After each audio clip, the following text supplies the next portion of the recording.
Hello నమస్తే అండి. శ్రీమతి ఎద్దనపూడి సులోచన రాణి గారి గిరిజా కళ్యాణం నవల 11వ భాగానికి స్వాగతం అండి.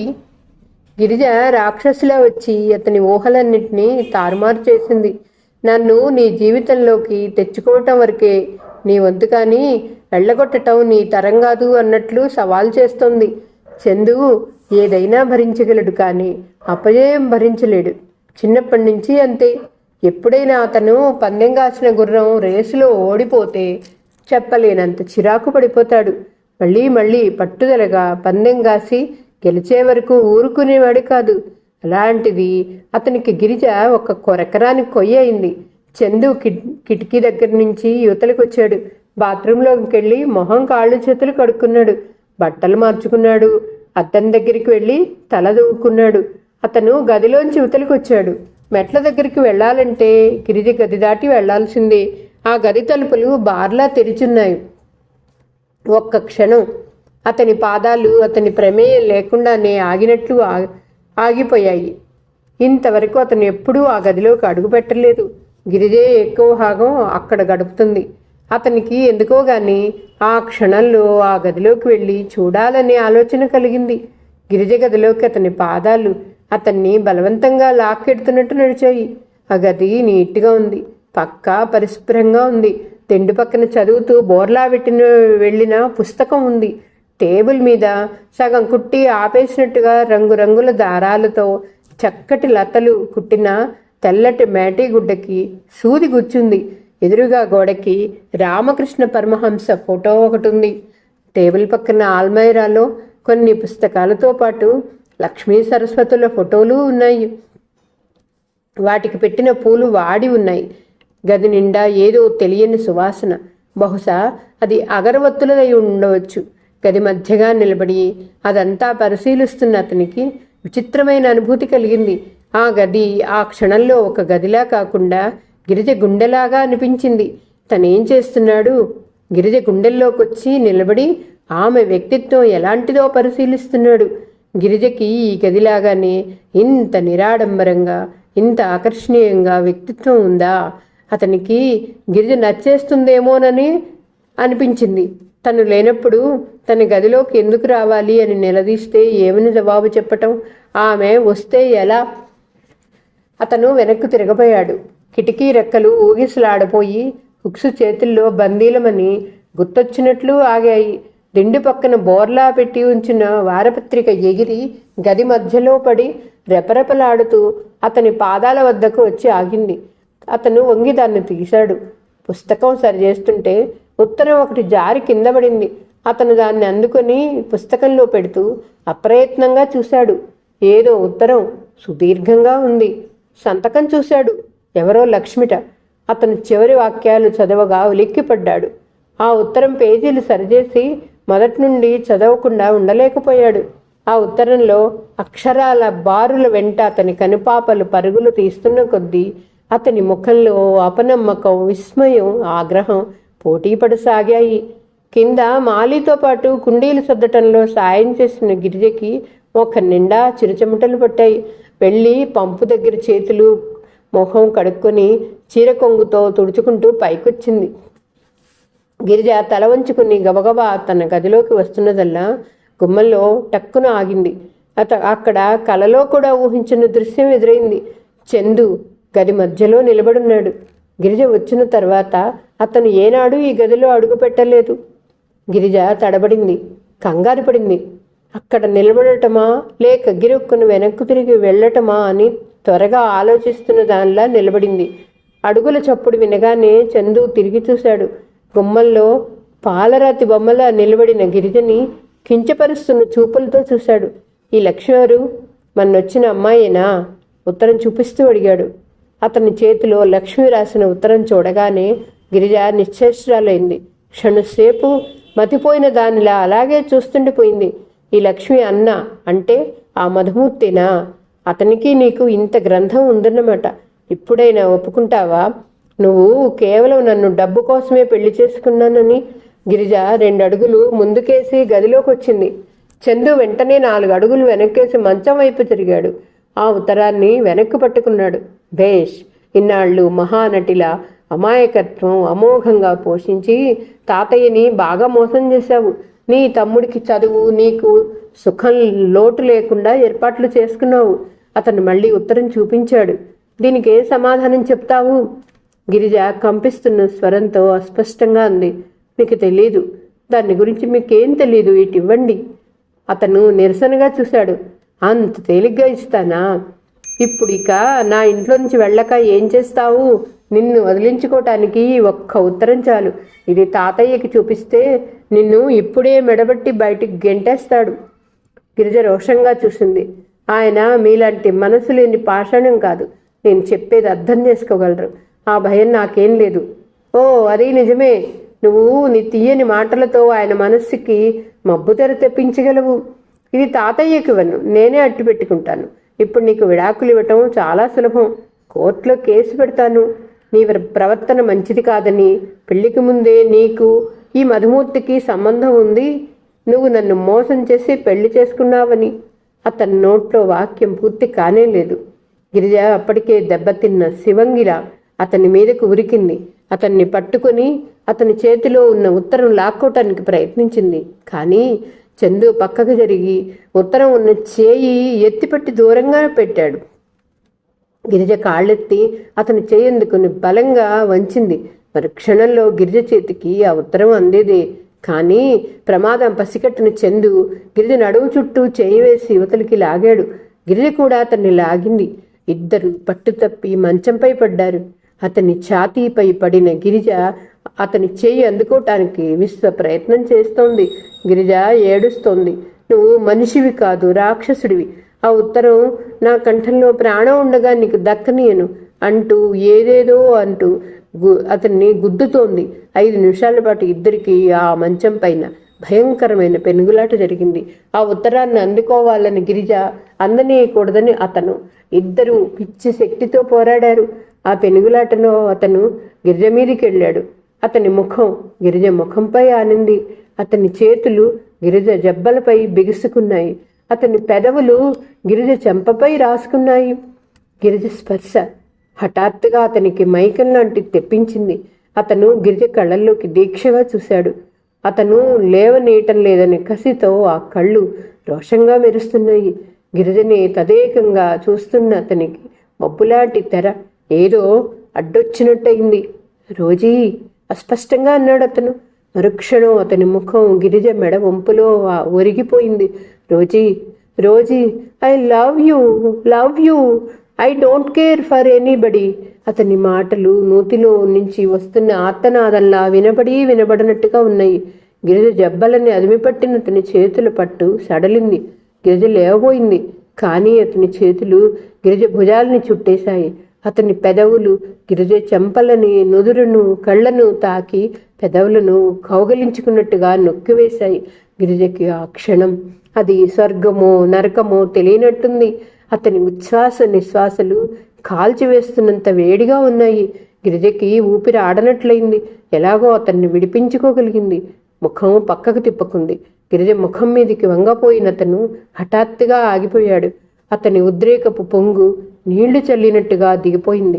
అతని చేతులు మెల్లగా గిరిజను వదిలాయి.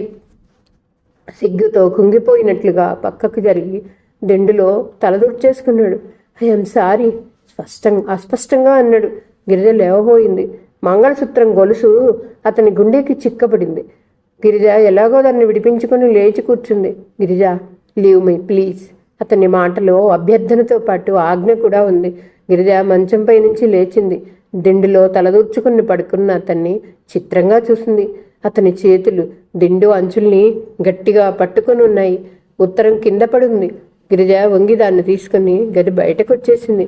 శరీరం అంతా విచిత్రమైన భావం చుట్టేసినట్లుగా ఉంది. ఎక్కడా నిలవలేనట్టుగా, ఎవ్వరికి ఎదురుపడలేనట్టుగా గబగబా మెట్లెక్కి పరిగెత్తి డాబా పైకొచ్చింది. అక్కడ సాయంత్రం వేళవటంతో పావురాళ్లన్నీ గూళ్ళకి చేరుతూ కోకవలాడుతున్నాయి. గిరిజ అక్కడున్న బెంచీపై కూలబడినట్టుగా కూర్చుంది. చేతిలో ఉత్తరం చించి ముక్కలు చేసి అవతల పడేసింది. చందు ఊపిరి ఇంకా చెంపల మీద, నుదుటి మీద, మెడ మీద వెచ్చగా కాలుతున్నట్టే ఉంది. అతని పంటికి మొన తగిలిన గిరిజ కింద పదవి కొద్దిగా రక్తం కారుతోంది. గిరిజ చప్పున కొంగుతో దాన్ని గట్టిగా తుడిచేసుకుంది. గిరిజకి ఏడుపు వస్తుంది. సంతోషంగా కూడా ఉంది. ఏడుపు ఎందుకో సంతోషం దేనికో మాత్రం అర్థం పూర్తిగా కావటం లేదు. Rosie Rosie I love you. Girija చెవుల్లో ఆ మాటలే గింగురమంటున్నాయి. దాదాపు అరగంట తర్వాత కింద కారు స్టార్ట్ అయిన శబ్దం వినిపించింది. గిరిజ పెట్టగోడ కంతల్లో నుంచి తొంగి చూసింది. చందు ఎక్కిన కారు రివ్వున బాణంలా దూసుకుపోతున్నది ఆ ఇంటి ఆవరణలో నుంచి. గిరిజ నిట్టూర్చింది. కొంచెంసేపటికి శరీరం మనసు రెండు సుడిగాల్లోంటి భావం నుండి ఇప్పుడే కాస్త తేరుకున్నట్టు అనిపించింది. Rosie I love you. Chandu మాటలే వెంటాడుతున్నాయి. రోజీ ఎవరు? గిరిజకి ప్రశ్నార్థకంగా అయింది. రోజీ గురించి ఇంట్లో ఎవరు ఎప్పుడు చెప్పలేదే. గిరిజ ఆలోచనలో పడింది. రాజగోపాలరావు గారిని అడగాలి, ఆయన తప్పక చెప్తారనుకుంది. రాత్రి పొద్దుపోయే వరకు మేనేజర్, ఫ్యాక్టరీ నుంచి వచ్చిన మరికొంతమంది వ్యక్తులు రాజగోపాలరావు గారితో మాట్లాడుతూ కూర్చుండిపోయారు. అందరూ వెళ్ళిన తర్వాత గిరిజ గదిలోకి వెళ్ళింది. ఆయన చాలా అలసటగా ఉన్నారు. సాయన తెచ్చిన హార్లిక్స్ వద్దని తిరస్కరించారు. గిరిజ కొద్దిసేపు ఆయన దగ్గర కూర్చుంది. ఆ కొద్దిసేపు గిరిజకి కంపెనీ వ్యవహారాల గొడవే చెప్పారు. గిరిజకి రోజు ఎవరు అని తన మనసులో మాట అడిగే అవకాశం రాలేదు. ఆయన అలసిపోయినట్టు పడుకున్నారు. గిరిజ, ఈ ఇల్లు ఈరోజు ఇంత నిశ్శబ్దంగా ఉందేంటి అన్నారు. 10 గంటలవుతుంది బాబుగారు. వంట మనిషి వెళ్ళిపోయాడు. సాయన ఏమోలున్నాడో అన్నది గిరిజ. ఆ రోజు ఇల్లులాగే ఉంది. ఆయనకి ఎందుకలా అనిపించిందో తెలియలేదు. చందు ఎక్కడా అడిగారు. ఇంకా ఇంటికి రాలేదు. ఆయన నిట్టూర్చారు. చందుకైనా 4 పిల్లలు పుడితే ఈ ఇల్లు శబ్దంతో కళకళలాడుతుందేమో. గిరిజ, ఈ రోజుల్లో అందరూ 1, 2 కంటే పిల్లలు వద్దనుకుంటారు. మీరు మాత్రం అలా అనుకోవద్దు. పోషించలేని వాళ్ళకి పిల్లలుంటే భారం, పోషించగలిగిన వాళ్ళకేం ఇబ్బంది. 4 పిల్లలు ఉన్న సంసారం కాయలతో ఉంగిన మామిడి చెట్టులా చూడముచ్చటగా ఉంటుంది. ఆయన కంఠం నిద్రమత్తుగా ఉంది. ఆయన ఏం మాట్లాడుతున్నారో ఆయనకే తెలియనట్టుగా ఉంది ఆయన ధోరణి. గిరిజ, ఇక వెళ్ళి పడుకో, నాకు నిద్ర వస్తుందన్నారు. గిరిజ బయటికి వచ్చింది. ఆయన అన్నమాట నిజమే. ఈరోజు ఇల్లు ఎంతో నిశ్శబ్దంగా ఉంది. అది భయోత్పాతం కలిగించేటట్టుగా ఉంది, కానీ విశ్రాంతి కొలిపేటట్టు లేదు. గిరిజ తన గదిలోకి వచ్చి లైటు వేసింది. ఒక్క క్షణం అలాగే నిలబడింది. సాయంత్రం గదిలో జరిగిన గొడవని చాటు చెప్తున్నట్లుగా పక్క నలిగిపోయి ముడతలు పడింది. గిరిజ వెళ్ళి పక్కని సరిచేసింది. చందు ఇంటికి రాలేదు. రోజీ ఎవరు? Rosie I love you, I love you. Chandu పెదవులు అమృతం కురిపించినట్లుగా అంటున్న ఆ మాటలకి అర్హురాలైన అదృష్టవంతురాలెవరు? చందు ఆ అమ్మాయిని ఎందుకు పెళ్లి చేసుకోలేకపోయాడు? గిరిజ లైట్ తీసొచ్చి మంచంపై పడుకుంది. కిటికీలోంచి వచ్చి వెన్నెల మంచంపై పడుతోంది. గిరిజ పక్కకు తిరిగి చూసింది. చందు తలలోని సువాసనలు ఆ దిండుకి ఇంకా పట్టినట్టున్నాయి. గిరిజ ముఖం తిప్పితే అతని ముఖం తాకినట్టే అనిపిస్తుంది. గిరిజ పెళ్ళికలా తిరిగింది. ఇన్నాళ్ళు తను చందుని ప్రేమించటం అంటే ఏమిటో తెలియదనుకుంది. ఆడపిల్ల విలువే అర్థం కాదనుకుంది. ఈ పూట గిరిజ ఊహలన్నీ తారుమారయ్యాయి. అయితే తను భావిస్తున్నట్టు చందు హృదయం శూన్యమైన మందిరం కాదన్నమాట. ఆ మందిరం కవాటాలు మూసి ఉన్నాయి. గిరిజకి కలత నిద్ర పట్టింది. ఆ నిద్రలో చందు మొహం మీదికి వంగి అంటున్నాడు, Girija I love you, I love you. Girija ఏడుస్తోంది. అతను లాలిస్తున్నాడు. గిరిజకి హఠాత్తుగా మెలకు వచ్చింది. చెంపలు కన్నీటి తడికి చెమ్మగిలాయి. కొద్దిసేపైన తర్వాత గిరిజకి మళ్ళీ గాఢంగా నిద్ర పట్టేసింది. తెల్లగా తెల్లవారిన తర్వాత సాయన్న తలుపులు తడుతుంటే మెలకు వచ్చింది. అమ్మాయి గారు లేవండి, చప్పున రండి. గిరిజ లేచి కూర్చుంది. వెళ్ళి తలుపులు తీసింది. ఎదురుగా సాయన్న నిలబడున్నాడు. అతని కళ్ళ వెంట నీళ్లు ధారలు కడుతున్నాయి. అమ్మాయి గారు, అయ్యగారు, డాక్టర్ గారికి చప్పున ఫోన్ చెయ్యండి. గిరిజ పరిగెత్తుకొచ్చింది కిందికి. ఆయన నిద్రపోతున్నట్లే ఉన్నారు. కళ్ళజోడు పక్కన స్టూలుపై ఉంది. తల కాస్త పక్కకి వాల్చుంది. కుడిచెయ్యి మాత్రం చాచుకున్నట్టు మంచం దాటి ఉంది. గిరిజ పిలిచింది, పలకలేదు. గబగబా పరిగెత్తి డాక్టర్కి ఫోన్ చేసింది. ఇంకెవరొచ్చినా ప్రయోజనం లేదు. సాయన్న ఆయన చూస్తూ ఏడుస్తూ అన్నాడు. 15 గంటలో డాక్టర్ గారు వచ్చారు. రాత్రి నిద్రలో పోయాడు అన్నారు. చందు ఎక్కడా అని అడిగారు. రాత్రి ఇంటికి రాలేదంది గిరిజ. డాక్టర్ గారు శేషారత్నానికి ఫోన్ చేశారు. ఆయన భార్య, కొడుకు, కోడలు వచ్చారు. మరో గంటలో ఆ ఇంటి వాతావరణం అంతా కార్లతో నిండిపోయింది. హాల్ అంతా బయట మెట్ల మీద జనం గుంపులుగా నిలబడ్డారు. ఆయన శేషారత్నం చందు కోసం గాలించారు. మధ్యాహ్నం అవుతుండగా చందుని పట్టుకోగలిగారు. చందు నమ్మలేకపోయాడు. వెంటనే ఇంటికి వచ్చాడు. కంపెనీ నుండి వర్కర్స్ వచ్చారు. అంతా ఎవరెవరో గిరిజకి ఒక్కళ్ళు తెలియదు. మేనేజర్ జరగవలసిన ఏర్పాట్లు చకచకా చేస్తున్నాడు. చందు సోఫాలో కూర్చొని ఉన్నాడు. అందరూ అతనికి సానుభూతిగా తలో మాట చెప్తున్నారు. అతను స్తబ్దుడైనట్టున్నాడు. ఈ మనుషులంతా బొమ్మల్లా కదులుతున్నారు. వాళ్ళు మాట్లాడేవేవి అతనికి వినపడటం లేదు. జరగవలసిన కార్యక్రమం జరిగిపోతోంది. శేషారత్న వెంట ఉండి చందు చేత చేయిస్తున్నాడు. గిరిజ పైకి డాబా పైకి వచ్చింది. గంటలయ్యాయి. అక్కడికి ఎవరూ రాలేదు. అసలు ఎవరికి గిరిజ అనే ఒక వ్యక్తి ఇంట్లో ఉందని గుర్తులేనట్లు మర్చిపోయారు. సాయంత్రం అయింది. గిరిజ ఇంకా అలాగే ఉంది. గిరిజ, ఎవరో పిలిచారు. గిరిజ తల తిప్పి చూసింది. మధుమూర్తి అక్కడ నిలబడున్నాడు. నాకు అరగంట క్రితమే తెలిసింది. లక్ష్మి మధ్యాహ్నం ప్రసవించింది. అందువలన అమ్మ రాలేకపోయింది. గిరిజ అతన్ని చూస్తుంది. వాళ్ళందరూ కింద ఉంటే నువ్వు ఒక్కదానివి ఇక్కడ కూర్చున్నావేంటి? ఇది బాగుంటుందా అని అడిగాడు అతను. గిరిజ కళ్ళల్లో నీళ్లు తిరిగాయి. కొంగులో మొహం దాచుకుని ఏడవసాగింది. దినవారాలు పూర్తయినాయి. శేషారత్నం ఆధ్వర్యం వహించి చందు చేత ఈ కార్యక్రమం ఎన్నడూ కనీ విని ఎరగనంత ఘనంగా జరిపించాడు. ఈ 12 రోజులు గిరిజ ఎంతో శక్తి కూడ తీసుకొని బలవంతంగా తిరుగుతున్న దానిలో ఆ ఇంట్లో గడిపింది.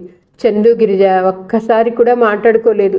13వ రోజున శేషారత్నం చందుకు చెప్పాడు. చందు, సాయంత్రం నువ్వు ఒకసారి నా ఆఫీసుకు రా, నీతో మాట్లాడాలి, పనుంది అన్నాడు. సాయంత్రం చందు వెళ్ళేసరికి శేషారత్నం ఖాళీగానే ఉన్నాడు.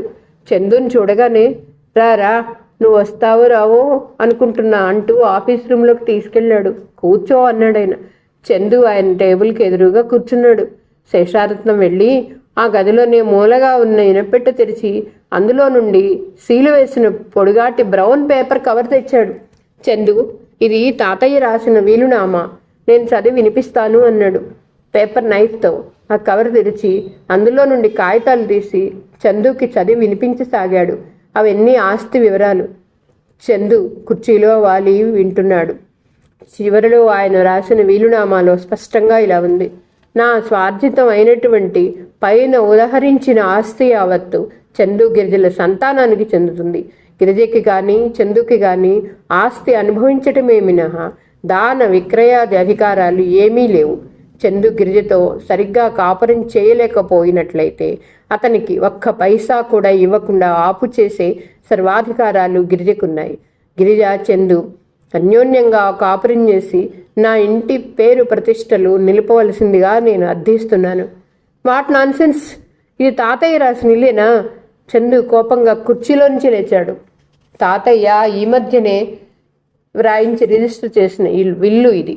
దీనికి నువ్వు ఏ కోర్టుకు వెళ్ళినా ఎదురుండదు అన్నాడు శేషారత్నం గంభీరంగా. అంకుల్, తాతయ్య నన్ను ఎందుకు ఇలా అన్యాయం చేశాడు? ఇందులో అన్యాయం ఏముంది? నీ జరుగుబటికి లోటేం లేదు. నీ స్నేహితుల బారి నుండి నిన్ను రక్షించడానికి తాతయ్య పనిచేశాడు. My god! గిరిజ కొంగుకి ముడివేసి నా కాళ్ళు చేతులు కట్టిపడేసి వెళ్ళాడు. చందు, కూర్చో, ఆవేశపడకు. ఆయన నీ మంచి బాగా ఆలోచించేలా చేశాడు. మంచా? ఇక నుండి 4 రూపాయలు కావాలంటే ఆవిడ గారిని దేవరించాలి నేను. దానికోసం ఆవిడ కనుసన్నల్లో మసలాలు కావాలి. ఇదేనా నాకు తాతయ్య చేసిన మంచి? అయినా రక్త సంబంధం ఉన్న నా మీద లేని అభిమానం పరాయి పిల్ల అయిన అమ్మాయి మీద ఎలా వచ్చింది అంటాను. ఇది ఆ అమ్మాయి చేసిన మోసం కాదు కదా. చందు, అసలు ఈ విల్లు గురించి గిరిజకి తెలియనే తెలియదు. తాతయ్య ఇలా చేశాడంటే ఆయనకి గిరిజ పట్ల ఉన్న గౌరవం, విశ్వాసం అలాంటివనుకో. ఈ డబ్బు కోసమే ఆవిడ అలా నటించుంటుంది. అన్యాయంగా మాట్లాడకు. ఇదిగో తాతయ్య నీకు స్వయంగా రాసిన ఉత్తరం. ఆయన ఇంకో సీలు వేసిన కవర్ ఇచ్చారు. చందు దాన్ని చించి గబగబా చదివాడు. అందులో ఇలా ఉంది: చందు, విల్లు ఇలా రాశానని నా మీద కోపంగా ఉందా? నేను ఎంతో ఆలోచించే ఈ నిర్ణయం తీసుకున్నాను. చందు, నువ్వు గిరిజ అన్యోన్యంగా ఉండాలని నా ఆకాంక్ష. మీ ఇద్దరి దాంపత్యపు పంటలు 4 పిల్లలు నట్టింటో తిరుగుతుంటే అది నాకు మనశ్శాంతి. చందు, నా ఈ కోరికని నువ్వు తప్పక తీరుస్తావనే నమ్ముతాను. నా జీవితం ఎప్పుడు రైలెక్కుతుందో నాకే తెలియకుండా ఉంది. బొత్తిగా ఒంట్లో బాగుంటలేదు. మృత్యువు ఏ మంచం కింద పొంచుందో, నన్ను ఎప్పుడు కబళించి వేస్తుందో అని భయంగా ఉంది. నాకు నీ గురించి తప్ప ఇంకే దిగులు లేదు. చందు, నేను నీకు గిరిజని భార్యగా చేయటంలో సరైన ఎన్నికే చేశానని అనిపిస్తుంది. నేను వెళ్ళిన తర్వాత నువ్వు గిరిజ అరమరికలు లేకుండా ఆస్తి విషయాలు చూసుకోండి. వంశగౌరవం అంటే నాకెంత ప్రాణమో నీకు తెలుసు. గిరిజకి నేను ఆస్తి విషయాలను చూడటం బాగానే తర్ఫీదు ఇచ్చాను. తాను నీకు సాయం చేస్తుంది. నువ్వు అన్నీ చక్కగా చూసుకొని నా పేరు నిలబెట్టు. చందు, ఆఫ్టర్ ఆల్ జనన మరణాలంటే ఏమిటిరా? చినిగి మాసిన చొక్కాలాంటి ఈ జీవితాన్ని వదిలి ఇంకో కొత్త చొక్కా తొడుక్కోవటమేగా. దానికి దీనికి ఉన్న మధ్య వ్యవధి 9 మాసాలు అనుకుంటాను. నేను నీకు బిడ్డగా పుట్టాలను ఉంది. నీ మెడపై పడి ఊగుతూ నీ చేతులతో పట్టి ఎగరేస్తుంటే కిలకిలా నవ్వుతూ పెరగాలనుంది. అప్పుడు నాకు నువ్వు నా గురించే మా తాతయ్య ఇలా ఉండేవాడు అని చెబుతావేమో. ఈ ఊహ ఎంతో బాగుంది కదా. మళ్ళీ తప్పకుండా జన్మిస్తాను అనే నమ్మకం మృత్యుభీతి నుండి తప్పిస్తుంది. చందు, గిరిజ చాలా మంచి పిల్ల, అభిమానవంతురాలు. గిరిజ మనసు నొప్పించకు. ఇదే నా ఆఖరి కోరిక. బాగా గుర్తుపెట్టుకుంటావని తలుస్తాను. సకల ఆశీస్సులతో తాతయ్య. చందు కళ్ళ వెంట నీళ్లు కారుతుండగా పై పెదవి కింది పంటితో నొక్కిపెట్టి ఆ ఉత్తరం మడతపెట్టి కవర్లో పెట్టేశాడు. చందు, తాతయ్య కోరిక ఒక్కటేరా, నువ్వు భార్య పిల్లలతో సుఖంగా హాయిగా ఉండాలని. అంకుల్, తాతయ్య కోరిక నెరవేర్చాలనే ఉంది. కానీ ఏమిట్రా? రోజీకి ఆ వాగ్దానం చెయ్యకపోతే తప్పకుండా అలాగే చేసేవాడిని. ఆ పేరు వినగానే శేషారత్న మొహం గంభీరంగా అయింది. చందు, నువ్వు ఇన్ని సంవత్సరాలు గడిచినా ఇంకా విషయం మర్చిపోలేదా? మర్చిపోవటమా? అతను ఒకసారి 2 చేతులు చూసుకున్నాడు. ఎలా మర్చిపోగలను? ఈ చేతులు చూసినప్పుడల్లా అది గుర్తుకొస్తూనే ఉంటుంది. చందు, నువ్వు చాలా పొరబడుతున్నావు. నేను నీకు 1,00,000 కోటి సార్లు చెప్పాను. నువ్వు రోజీని చంపలేదు. రోజీ మరణం కేవలం దైవికం. అందులో నీ బాధ్యత ఏమీ లేదు. No uncle, no. అలా అనుకుంటే నన్ను నేను మోసం చేసుకోవటమే అవుతుంది. ఆ రోజు చిత్తుగా తాగాను. రోజీ అంటూనే ఉంది, ఈరోజు నువ్వు నా ప్రాణం తీసేట్టున్నావని. అలాగే జరిగింది. అతని చేతులు గుప్పెళ్ళుగా మారి మళ్ళీ తెరుచుకున్నాయి. తాతయ్య నేను మోసం చేశానని గుర్తొస్తే ఆయన చూపే ప్రేమకి నాకు అర్హత లేదనిపిస్తుంది. చందు కళ్ళలో నీళ్లు ఉబికాయి. వేళ్లతో కళ్ళ మీద గట్టిగా నొక్కి తుడుచుకున్నాడు. ఐ హేట్ మై సెల్ఫ్. శేషారత్నం లేచొచ్చాడు. చందు భుజం మీద చెయ్యేసి తట్టాడు. చందు, నువ్వు రోజీ సంగతి మర్చిపోనంత కాలం నీకు సుఖం ఉండదు. సుఖం నాకు అవసరం లేదు అంకుల్. నిన్ను నువ్వు ఇలా ద్వేషించుకోవటంలో అర్థం లేదు. తాతయ్య మీద నీకేమాత్రం అభిమానం ఉన్నా ఆయన ఆత్మ శాంతిగా ఉండాలంటే తాతయ్య కోరినట్లు నువ్వు గిరిజతో కాపురం చెయ్యాలి. చందు చివ్వున వెనక్కి తిరిగాడు. అతని కళ్ళు ఎర్రటి నీటి ఊటల్లా ఉన్నాయి. ఎలా సాధ్యం? రోజీని నేను ప్రేమించి నేను రోజీ మృత్యుముఖంలో నీకు తప్ప ఇంకెవరికీ నా మనసులో స్థానం లేదని వాగ్దానం చేశానే నేను. చందు, రోజీని ప్రేమించావు, గిరిజని పెళ్లి చేసుకున్నావు. దానికి దీనికి ఏంటి సంబంధం? అది మీ కాపురానికి అడ్డెందుకు కావాలి? చందు విచిత్రంగా చూశాడు. గిరిజని ప్రేమించకుండా భార్యగా దగ్గరికి తీసుకోవటం ఎలా? అదిగో నువ్వు మళ్ళీ ప్రేమను పెళ్లిని కలిపేస్తున్నావు. చందు, ప్రేమ వేరు, పెళ్లి వేరు. నన్ను చూడు, నా పెళ్ళై 35 సంవత్సరాలు అవుతుంది. నా భార్యను నేనేం ప్రేమించలేదు. పెళ్లి చేసుకున్నాను, కాపురం చేస్తున్నాను, పిల్లలు పుట్టారు, అంతే. అలా ఎలా? అయితే మీరు చేసుకున్నది పెళ్ళే కాదు. మనసులో ప్రేమ లేకుండా భార్యతో కాపురం ఎలా చేస్తారు? ఒక్కవేళ ఎవరైనా అలా చేస్తే వాళ్ళు మనుషులు కాదన్నమాట. పశువులకి మనుషులకి తేడా ఉండాలి కదా అంకుల్. శేషారత్నం చెల్లున కొరడా దెబ్బ తగిలినట్టు వెనక్కి తగ్గాడు. సమాధానం చెప్పలేనట్టు చూశాడు. యువతలకొచ్చి టేబుల్ దగ్గర కూర్చున్నాడు. ఫైల్స్ సరిచేసుకోసాగాడు. గిరిజకి విల్లు గురించి తెలుసా? చందు దగ్గరికి వస్తూ అడిగాడు. తెలియదు, తెలియాల్సిన అవసరం కూడా లేదు. నేను ఇక వెళతాను. ఏం నిర్ణయించుకున్నావు? ఏ విషయంలో? గిరిజ సంగతే. చందు తాతయ్య నిన్ను ఎంతో ప్రేమించాడు. ఆయన కోసమైనా, ఈ ఇంటి పరువు ప్రతిష్టల కోసమైనా గిరిజతోనూ సఖ్యంగా ఉండాలి. ప్రేమ లేని పెళ్ళి పశుత్వం అనుకుంటే గిరిజని ప్రేమించడం నేర్చుకో. ప్రయత్నిస్తా అంకుల్. తాతయ్య కోసం, ఇంటి పరువు ప్రతిష్టల కోసం నేను తప్పకుండా ప్రయత్నిస్తాను అస్పష్టంగా అన్నాడతను. చందు వెళ్ళిపోయాడు. శేషారత్నం ఆలోచనలో పడిపోయాడు. మనసులో ప్రేమ లేకుండా భార్యతో కాపురం చేసేవాళ్ళు మనుషులు కాదన్నమాటే. పశువులకి మనుషులకి తేడా ఉండాలి కదా. శేషారత్నానికి తాను భార్యతో కాపురం చేసిన సంవత్సరాలు గుర్తుకు వచ్చాయి. పెళ్ళి అయినప్పటి నుంచి పోట్లాటే, ఒకరి పట్ల ఒకరికి చిరాకే. తన అభిప్రాయాలేమిటో ఆవిడకి అర్థం కావు. ఆవిడ స్వభావం తనకి నచ్చదు. అయినా 35 సంవత్సరాలు కలిసి గడిపారు. సంసార వృక్షం పెంచి పెద్ద చేశారు. ఆ పెళ్లి గురించి తన ససుఖం కంటే ఇంటి గౌరవం కోసమే ఎక్కువ ప్రాధాన్యం ఇచ్చాడు. కానీ ఇప్పటి తరం వేరు. వాళ్ళకి మొదట స్వసుఖం గురించి ఆలోచన ఉంటుంది. దానికే ప్రాధాన్యత ఇస్తారు. మిగతావన్నీ తర్వాతే. చందు ఇంటికొచ్చాడు. అతని జేబులో తాతయ్య రాసిన ఉత్తరం ఉంది. అది ఇప్పటికి 10 సార్లైనా చదివి ఉంటాడు. తాతయ్య డబ్బు మీద అధికారం గిరిజకి ఇచ్చాడనే బాధ అతనికి రవంత కూడా లేదు. డబ్బుని ఏనాడు అతను లక్ష్య పెట్టలేదు. ఈ ఆస్తి లేకపోతే ఎక్కడైనా ఉద్యోగం చేసుకుని బతకవచ్చు. కానీ వెళ్ళిపోవటానికి కూడా వీలు లేకుండా చేశాడు ఆయన. తను గిరిజను వదిలేస్తే లోకం నవ్వుతుంది. ఇంటి పరువు రచ్చకెక్కుతుంది. నలుగురిలో వంశం నవ్వుల పాలవుతుంది. వంశ ప్రతిష్ఠ అంటే తాతయ్యకి ఎంత ప్రాణమో తాను ఎరగనిది కాదు. ఆ వంశ ప్రతిష్ఠ కోసమే తాతయ్య గుండెలు పగిలిపోకుండా ఉండేందుకే రోజు మరణించగానే తాను సరాసరి పోలీసులకి చెప్పి పట్టుపడతానంటే శేషారత్నం వెనక్కి లాగాడు. ఆ రోజు రాత్రి 11 గంటల వేళ శేషారత్నం ఆవేశంతో తన మీద విరుచుకుపడుతూ అన్న మాటలే గుర్తొచ్చాయి. ఏమిటి, పోలీసుల దగ్గరికి వెళ్ళి ఈ అమ్మాయిని నేను చంపానని చెప్పేస్తావా? చందు, నీ ఒంటి మీద తెలివి ఉండి మాట్లాడుతున్నావా? తాతయ్య సంగతి ఆలోచించావా? ఈ వార్త విని ఆయన బతికుంటాడని అనుకుంటున్నావా? ఇంతకంటే వెళ్ళి ఆయన కంఠం నులిమి చంపు. చందు టేబుల్ మీద తలదించుకున్నాడు. అంకుల్, నేనేం చేయను నిస్సహాయంగా అన్నాడు. నోరు మూసుకొని కూర్చో, మాట్లాడకు, అంతా నేను చూసుకుంటాను. ఇంతలో ఫోన్ గణగణ మోగింది. ఆయన తీశారు. హలో. అవతలి గొంతు వినగానే ఆయన మొహం ప్రసన్నమైంది. ఏమిట్రా రాజా? చందునా? చందు నా దగ్గరికే వచ్చాడు. ఎక్కడికి వెళ్ళలేదు. నీ దగ్గర నుండి సరాసరి నా దగ్గరికే వచ్చాడు. ఈ రాత్రి ఇక్కడే ఉండని, నేను సర్ది చెబుతాగా. వాడిని గురించి నువ్వేం కంగారు పడకు. ఫోన్ పెట్టేసి ఆయన చందు వైపు తిరిగాడు.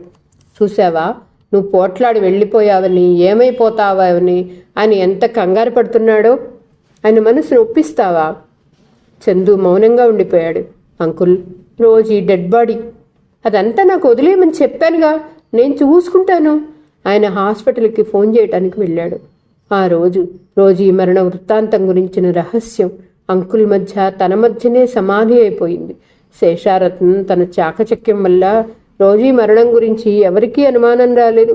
Police complaint ఉపసంహరించుకోబడింది.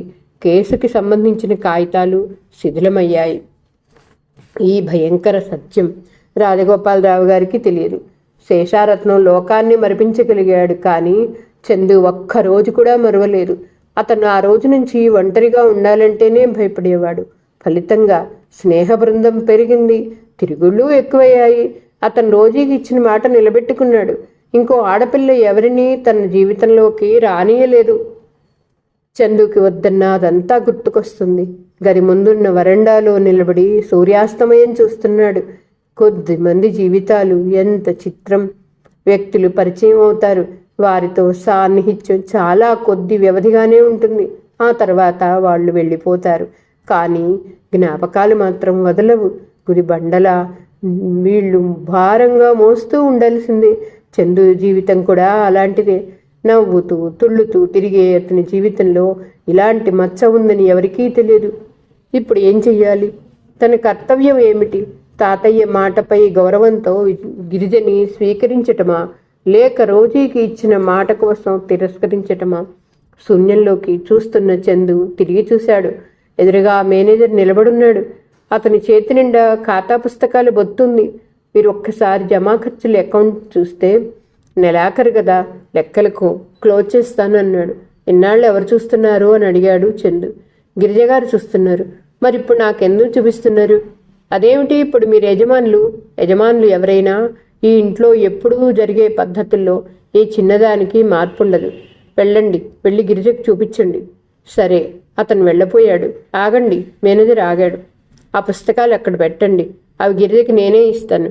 సరే, మేనేజర్ అక్కడ పెట్టి వెళ్ళిపోయాడు. చందు వెనుక నుంచి పిలిచాడు. సాయన్నతో ఇక్కడికి గిరిజని నేను రమ్మన్నానని చెప్పండి అన్నాడు. మేనేజర్ ఒకసారి చందు వంక దీర్ఘమైన చూపు విసిరి వెళ్ళిపోయాడు. ఆ చూపుకి అర్థం ఏమిటో చందుకి బాగా తెలుసు. ఇంట్లో నౌకర్లు ఉంటే యజమానుల స్వవిషయాలన్నీ వాళ్ళకి బాగానే తెలుస్తాయి. గిరిజ చందుల మధ్య అన్యోన్యత లేదని ఆ ఇంటి నౌకర్లందరికీ తెలుసు. ఈ 10 రోజులు భార్యాభర్తలిద్దరూ మాట్లాడుకొని సంగతి తీరుపడి దొరికినప్పుడల్లా చిలవలు పలవలుగా నౌకర్లు చెప్పుకుంటూనే ఉన్నారు. 10 నిమిషాల తర్వాత సాయన్ వచ్చాడు. వస్తువునే ఇంటి తాళం చెవుల గుత్తి ఒక ఉత్తరం చందుకు ఇస్తూ, అమ్మాయి గారు ఎక్కడికో వెళ్ళారు, ఇది మీకిమ్మని చెప్పారు అన్నాడు. తాళం చెవుల గుత్తి చూడగానే చందు కనుబొమ్మలు ముడివడినాయి. కవరు చించి చూశాడు. అందులో అరటావు పేజీ తెల్ల కాగితం ఉంది. దాని కింది భాగంలో ఇదంతా నా ఇష్ట ప్రకారం రాయటమైంది గిరిజ అని ఉంది. దానికి జతచేసి ఉన్న కాగితం చందు చూశాడు. అందులో ఇలా ఉంది: మిమ్మల్ని ఏమని సంబోధించాలో నాకు తెలియటం లేదు. తాతయ్య మరణంతో ఈ ఇంటికి నాకు ఉన్న అనుబంధం తెగిపోయింది. నేను వెళ్ళిపోతున్నాను. ఇప్పటికైనా మీరు ఈ ఇంటికి నాకు ఉన్న సంబంధం డబ్బుతో కాదని, మంచితనం మానవత్వంతో నమ్మగలిగితే నేనెంతో సంతోషిస్తాను. దీనితో సంతకం చేసిన తెల్ల కాగితం జతపరుస్తున్నాను. దాని మీద విడాకుల కోసం మీకు ఇష్టం వచ్చిన రీతిలో రాసుకోండి గిరిజ. అది చదవటం పూర్తయ్యేసరికి చందు మొహంలో రక్తం అంతా పొంగి వచ్చినట్లయింది. అతని కలలో కూడా ఊహించింది జరిగింది. గిరిజ మళ్ళీ ఇంకోసారి తనని చిత్తుగా ఓడించి మహారాణిలా ఠీవిగా వెళ్ళిపోయింది. అతను చాలాసేపు అయిన తర్వాత గిరిజ గదిలోకి వచ్చాడు. ఆ గది అలంకరణ అంతా అలాగే ఉంది, కానీ టేబుల్పై ఎంబ్రాయిడరీ క్లాత్ లేదు. గోడకి రామకృష్ణ పరమహంస ఫోటో కూడా లేదు. ఈరోజు కథ ఇంతటితో సమాప్తమండి. మరలా తర్వాయి భాగంతో కలుద్దాం. నా కథ మీకు నచ్చితే like, share, subscribe and comment. ఉంటానండి. పద్మావతి చావలి.